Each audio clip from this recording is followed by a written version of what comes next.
Good afternoon. We just wanted to take a moment to recognize the traditional territory of the Deneza within the Treaty 8 territory. We as an organization are very honored to be a part of such an amazing project. Welcome, everyone.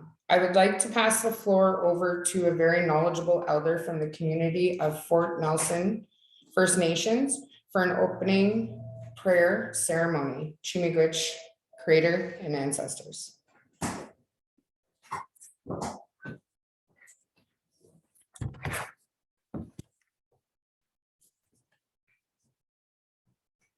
Good afternoon, everybody. At this time, I'd like to acknowledge Treaty 8 territory. My name is White Owl Woman. I'm a traditional Dene elder from Fort Nelson First Nations. I'm a pipe carrier, a sweat lodge keeper, and a ceremony woman. I'm honored to be here today with my sisters, ancestors, and grandmothers, mothers, aunties, nieces, and girls. We are all warriors. I light my candle for all the missing and murdered Indigenous warriors. I lay tobacco down for prayers, and I light smudge to help us heal. Please stand for our prayer.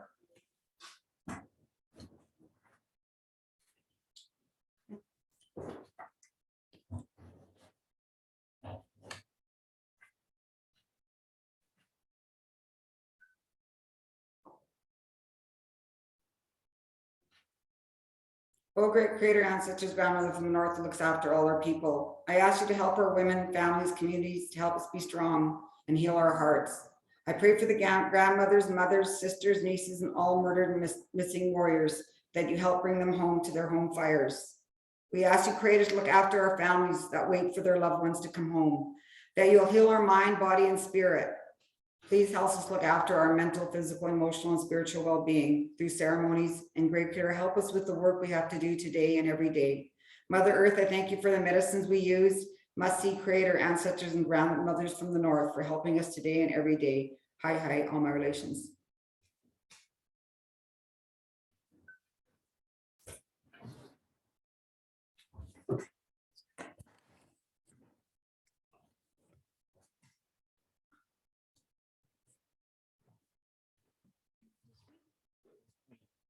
So I just want to take a minute to introduce myself. My name is Terry McConnell. I work for the Fort St. John Women's Resource Society. I am the program assistant and HIV clinician. I would like to pass the floor over to Melody Blaney, our poverty law advocate. Hello, everyone. Thank you for joining us. So I work with Terry as well at the Women's Resource Society. I would like to extend a huge thank you to Connie Grey Eyes. She is the Murdered and Missing Indigenous Women and Girls Coordinator for the Northern Region. And she's the one who actually put this project together. She did a great job. She consulted with families of women who unfortunately are missing or who were murdered and put this whole project together. So thank you, Connie. So this was created back in 2018. So we now have gone through and updated it just to make sure that all the contacts in the project are up to date. And so what we're presenting today will be the updated information. I also want to thank the Law Foundation of British Columbia, who provided the funding for this wonderful project. We could not have done it without their help. We at the Women's Resource work with a lot of people who are dealing with trauma. And we understand that when people are in a state of trauma, it can be really difficult to focus on what needs to happen in order to help your loved one. And so we're hoping that with this plan, it's going to make it easier for people in those traumatic situations to be able to have sort of a roadmap and steps that they can follow to stay on track and hopefully more effectively look for their loved one who has gone missing. And I am Talitha Nielsen. I am the family law advocate, and Mel said it all. Okay, so we'll start the PowerPoint and share with you guys what the project was all about. You have to share screen. Yeah. Bear with us.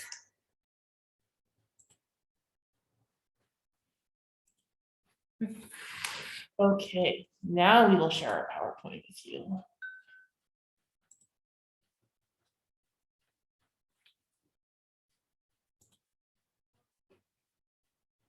Did you want to start? Yes, okay. So as mentioned, this manual has been designed in conjunction with and by Treaty 8 communities as a response to the number of missing and murdered Indigenous women in the area. The intention of the manual is that it is a practical document that needs to be updated regularly and forms an initial emergency response to any person, so women, man, or child who is reported missing within the territory. We are grateful to the Law Foundation of BC for providing the funding for the development of this manual, and to Connie Grey Eyes, who has acted on behalf of the Women's Resource Society as an Aboriginal liaison in its development. Important phone numbers. So in our manual, we have included all sorts of resources for each First Nation. In the PDF form that we will be sending out, it actually gives you the phone numbers, contact information, and our contact information as well.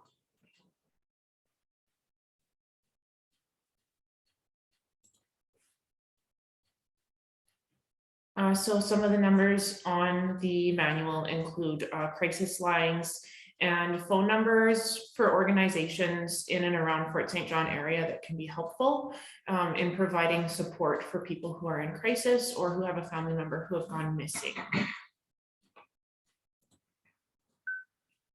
Okay, so contact logs. So these are provided in the manual, but it is important to remember to write down every person and each time that you contact someone regarding your loved one.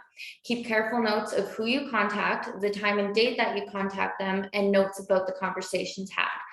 There are several blank logs in the manual to use for this purpose. There is a friends and family contact list in the manual as well. The purpose of these logs is to record when you follow up with family and friends so that you know who you have contacted and when. Note-taking is extremely useful to establish the last time that a missing person was seen, what they were wearing, and where they said that they were going.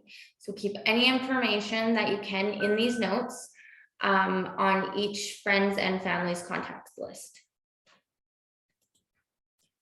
And those are both the communication log and then the friends and family contact log as well. And as mentioned, there is several of them at the back of the manual. Description. So section 3, it is extremely important to be able to have good and accurate description of your loved one. Providing accurate information to the RCMP is valuable. The following information is helpful to have in the event of a family member going missing: their hair color, their eye color, their weight, height, tattoos, any birthmarks, scars, or distinguishing marks that they may have on their body, piercings, clothing, pants, shirts, jacket, or jewelry. If you have any information regarding the last person they were seen with, last person spoken with, and where they typically hang out, it can be valuable in an investigation. So all this stuff can be filled out on this form in the description area. Checklist. So the following is a guideline to follow in the immediate event that a family member goes missing. So it is important for the family to designate a person who will be the main contact for all correspondence with police and service providers. Please let all family members know who the main contact person is. The person selected should be able to field calls at all times and should carry the contact logbook with them so they can write down information as it comes in, and they will be the ones to share the information with the family. During traumatic times, such as a family member going missing, it is important that the main contact person be able to maintain these records and relay them to family on a regular basis, so that they remain informed of what steps are being taken. And this should keep things simpler for the family as well as for police and anyone else who is involved in trying to help. So continued on checklist, confirm with all friends and family that the person is indeed missing. They're not just ignoring your phone calls, they are actually missing. Make all necessary phone calls and check with known frequented places to see if they have been spotted there. Check with the last people they were known to be with and the last places that they were seen. Write down all the information in the contact log, as this will be useful in the investigation. Be sure to fill out the description of your loved one. Gather all photos that you can, so RCMP can use a variety of photos in their search for your loved one. Call the RCMP and make the report regarding your loved one and have all details regarding their last whereabouts and people whom have been contacted available to them. It will help in the investigation. Be sure to write down the officer's name and badge number for your reference. It is a common misconception that a family must wait 24 to 48 hours to report a loved one missing. This is not the case. If you feel that it is out of character for them, take the necessary steps to report them as missing.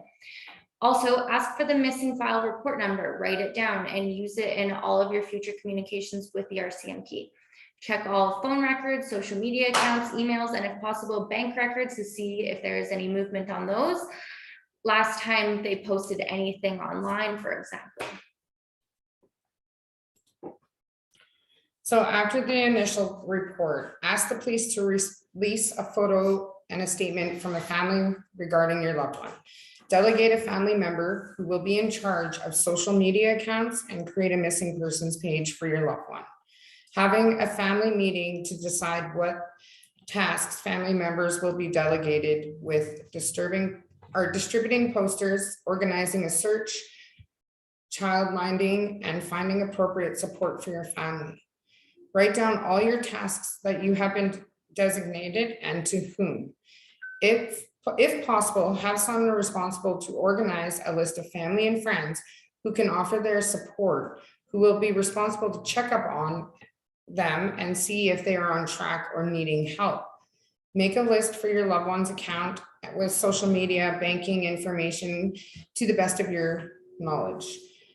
Gather personal information about your loved one, such as their doctor, dentist, other services they may have been accessing.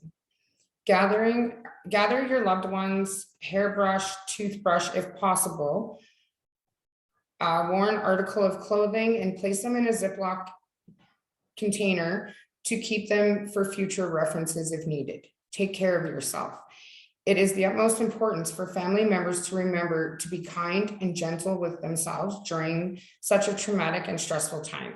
Seek out the organizations that will help support self-care and access them as much as possible. So regarding missing persons information, ask the RCMP to do an immediate release regarding your loved one. Be sure to provide them with as many updated photos as you can for them to include. The media release should contain the name of the missing person and any aliases or other names they might go by, photos of them, their last known whereabouts, their description, and whom to contact with any information, such as the RCMP, the main family contact person, or Crime Stoppers. And that is what a missing persons poster generally looks like. Appendices. So this is at the very back of the manual. So it just provides additional blank copies of the communication log and the friends and family contact log. So that is the end of our presentation. We would like to give thanks to all the nations that have participated in this presentation and project. We look forward to working together in the future with all of the nations in and around surrounding areas. Upon request, if anybody would like copies of the manual, we'd be happy to forward them to you. And then it is everybody's responsibility to keep the manuals up to date and adapt them to your own community.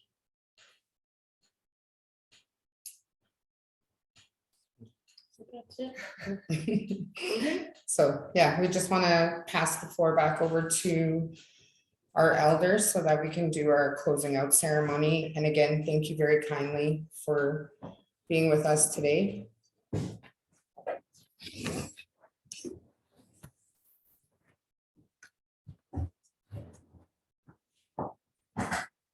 Oh, great creator ancestors, grandmothers from the north, who looks after all our people. Today we pray for the murdered Indigenous women who are missing. We also pray for all women that are missing, that you bring them home to their home fires. I'd like to sing one verse of this song for them with closing. Hey, hey, hey, yucky, oh, yucky, oh, hey, hey, yucky, oh, yucky, oh, hey, hey, yucky, oh. Hi, hi, all my relations.